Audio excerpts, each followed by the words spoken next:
Questions for LeBron? Front row, Jason. Jason Lloyd, The Athletic.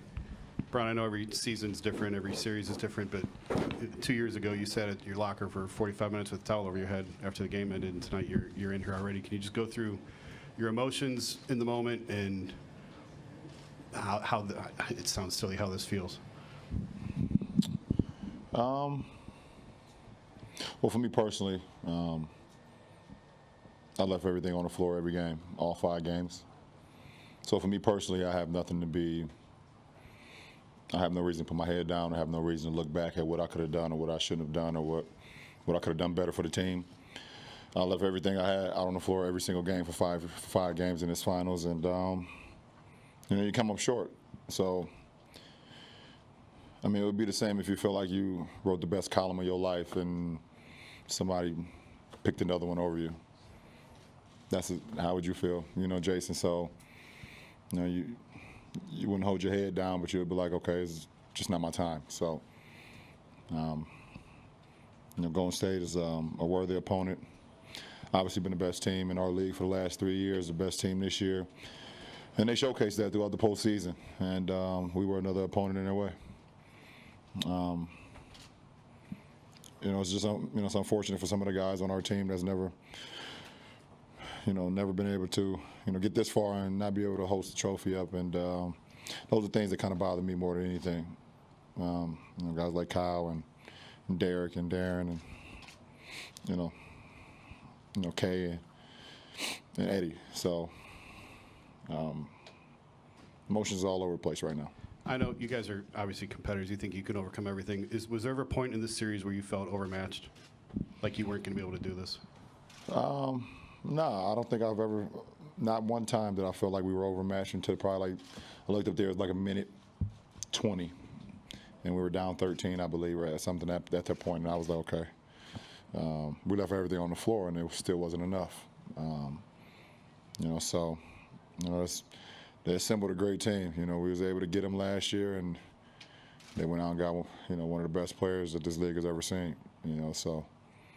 They did a great job, their front office and their players by doing that recruiting, the things that they did in the summertime, and obviously it paid dividends. Dave? Dave McMenamin, ESPN. LeBron, 32 years old, 14 years in the league, and now there's this team out west, that's been to the finals won 2 championships in the last 3 years. How do you view them when you look at what's your future in the league? Well, I mean, it's a two-sided question because for me personally, I don't know. I need to sit down and figure this thing out, so I don't know, as far as me personally right now. But as far as that team, they're going to be here for a while. They're going to be around for a while. Pretty much all their guys are in their 20s. Pretty much all their big-name guys are in their 20s, and they don't show any signs of slowing down. So, there's going to be a lot of teams that's trying to figure out ways to put personnel together to try and match that if they're able to actually face them in a playoff series, both Eastern Conference and Western Conference, because they're built for, from my eyes, they're built to last, a few years, so we see. Brian, standing on the right. Brian Winters, ESPN. LeBron, you said you have a sense of history about this. You averaged a triple-double in the finals. It's never been done before. You referenced maybe the best. Was this your best series you've ever played? I don't know. I mean, this is my 8th trip to the finals, and I've had some pretty good ones, in my day. And like I said, I just try to do everything to try to help this team win and more. And for me to go out there and for the guys that allow me to be the leader that I am and allow me and trust me that I'm going to make the right plays and I'm going to do the right things and have the right intention, that's a compliment to my guys. It's a compliment to the 14 guys that allow me to do that and the coaching staff. And I just try to put in the work. I put in the work individually. I put in the work in the film room. I put in the work with my mind and my body every single day to prepare myself for whatever obstacle that this ball club entails. And does it always result in us winning? No, it's my 3rd year here, and we haven't won every game. You know, we haven't won every finals. Obviously, we've lost 2 of them. So, but like like I've always told myself, if you feel like you put in the work and you leave it out on the floor, then you can always push forward and not look backwards. Second row on the right. LeBron, Dave Lewis, NBC News Radio. You mentioned all the energy you exert, and obviously you work so hard. What do you plan on doing to get away from the game for a little while, and how long before you recharge your batteries and get back at it? I don't know. I mean, I probably won't stop working out. I think it's a lifestyle for me. So I'll probably be back in my gym in the next couple of days, just because it's just who I am. As far as being back on the basketball court, I'm gonna take a while. I don't need to be back on the basketball court right now. I need to get off of my feet and let my joints and let my body kind of recover from being out on the floor for 14 straight years. You know, so.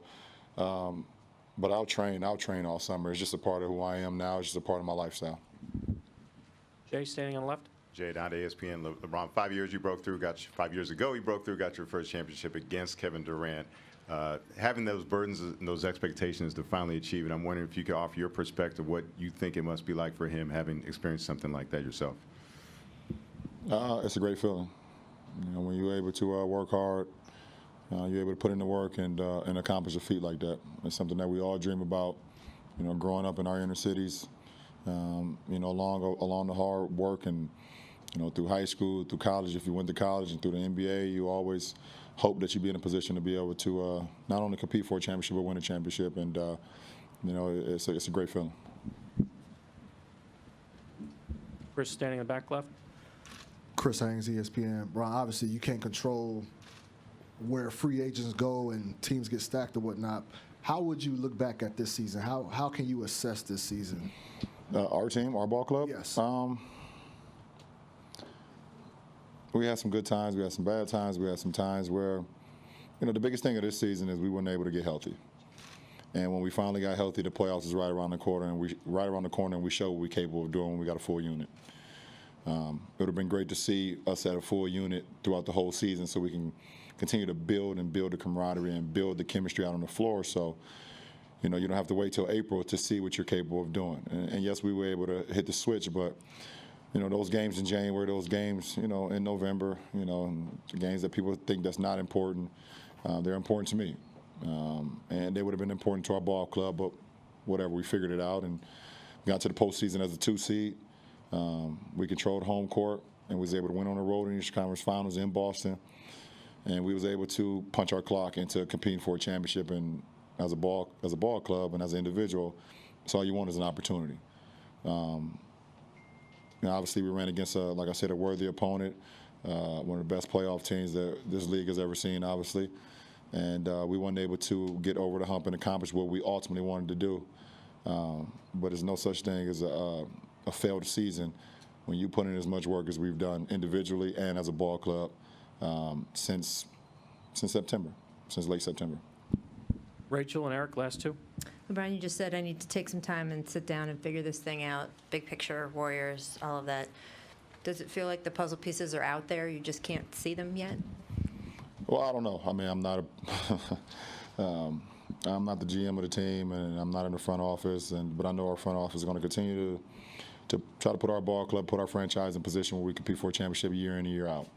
And like I said, you know, teams and franchises are going to be trying to figure out ways that they can put personnel together, the right group of guys together to be able to hopefully compete against this team. And like I said, they're assembled as good as you can assemble. And I've played against some really, really good teams that was assembled perfectly, and they're right up there. So we will see, but I will get away from the game a little bit. I'll probably watch some WNBA games, though. I can't get away from it. I'll be at my son's tournaments this summer, so I'll be a part of the game. But as far as me actually playing, I won't be a part of the game much this summer. Eric, last question on the left side. Hey, LeBron, Eric Pincus, Basketball Insiders. You've been a part of 2 super teams, the one you have here, the one you had in Miami. Looking at what the Cavaliers, rather the Golden State Warriors have done, are you still a fan of the concept? Do you think it's a good thing for the NBA to build these teams, how they brought in Kevin? And you get what I'm asking? No, not really. I don't believe I've played for a super team. I don't believe in that. Okay. I believe we're a super team here. So no, I don't. You guys want one more question before I leave and not see you guys for a long time? Robert, last one in the middle then.